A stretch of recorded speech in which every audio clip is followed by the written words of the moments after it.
Hey, how you doing? Come on in. My name is Bill Massie, and I'm the architect in residence at Cranbrook Academy of Art and the designer and builder of this house you're going to see in a second.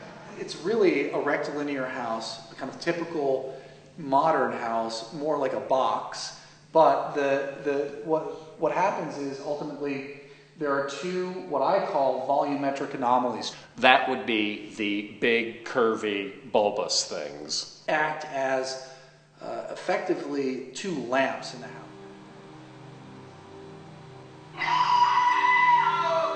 At night, these two big objects actually act as lamps. The light is projected from the floor, comes up onto the surface, and really resides on these volumes. This one also can be animated with video from a bench over here, and this object over here can be animated from video here. So you can watch television or watch any kind of ambient light, even just colored light on these surfaces, transform the entire inside of the building. This volume as well is actually, we'll go around in a second, this is actually the shower of the house. So what happens is that when you open the ventilated windows at the bottom, all of the air can come in, and there's a skylight in the top of the shower, which I'll show you in a second. That skylight will ventilate all of the air out. And if it were to rain, it wouldn't be good to have a big hole in the roof. But in this case, if it were to rain while you were ventilating the house, ultimately it would just rain right into the bathtub. So come take a look. Shape of the shower, and you can hear acoustically, it's crazy. It's kind of like a complex ellipsoid. It's a shower. It's a ventilation device, and it looks like an egg. This shape basically echoes the shape of the shower itself, the shower volume, which allows the light to come through the shower, bounce off of this surface, and then bounce back, creating a very, very subtle but very, very complex light relationship. So this wall is still under construction.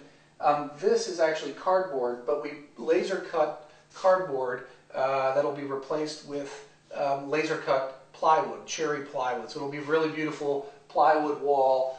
But the reason that we have to laser cut this is so that we can get it absolutely precise, because these are these light wells. Those would be kind of tubular little skylight thingies. They come in and they're at odd angles to each other, so that during the day the light shifts and rotates through the building, and ultimately the quality of light kind of plays inside of these light tubes.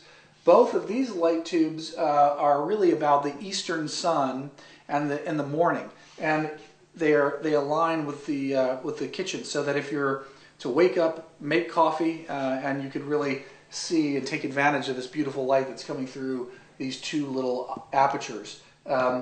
There's another one here on the bed, which actually is not for light really at all. But if you were to lay down on the bed and you were to wake up in the morning and look straight through that aperture, that points to the place where the sun rises first in the morning on a typical basis. It's just, this play of light is very, very important, not only for the activity of the house, but also environmentally. If you notice, it is the first day of summer, and actually it is the overhangs only allow the light to penetrate just maybe a quarter of an inch or an inch into the space. So no daylight. Actually, if you turn around, you can see this over here. No direct sun is coming into the building, but during the winter, it will pour in 4 or 5, maybe even 6 feet into the depth of the house, giving a certain kind of warmth to the building, obviously giving some thermal gain to the house. When you first see the building, it looks basically like a box with a flat roof. Actually, the ceiling is flat, the top of the roof is flat, but it does slope towards the back of the building. It slopes, but then this feature of the building, which is really meant to project light during the day, or sorry, during the evening, also is a way to kind of critique the full rectilinear volume. That means he didn't want it to look just like a big old box, like, your basic mobile home.